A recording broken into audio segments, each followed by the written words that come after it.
Now, aside from those, naglaan din ang MMDA ng 20 new rerouting scheme para mapagaan pa lalo ang daloy ng trapiko sa Maynila in and around the area.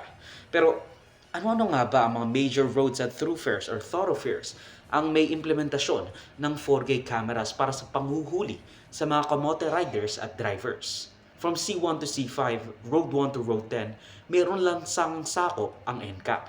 Ito ay ang mga Recto for C1, Mendoza and President Quirino Avenue sa C2, Araneta Avenue sa C3, kabuuan ng EDSA for C4, Carlos P. Garcia, Katipunan Avenue at Tandang Sora for C5.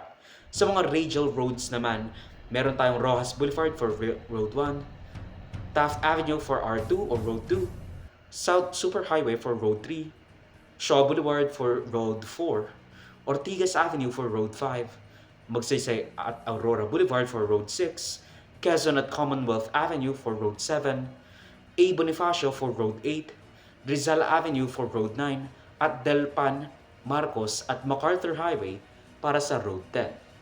So paano nga ba nanguhuli at kumikita ang NCAP? Well, first, makikita at nire-record ang mga violation ng mga motorista gamit ang CCTV o handy cameras. Magkakaroon at magka-undergo itong mga footage na ito, with a review at validation test sa headquarters ng mga nagche-check. Titingnan ang registration record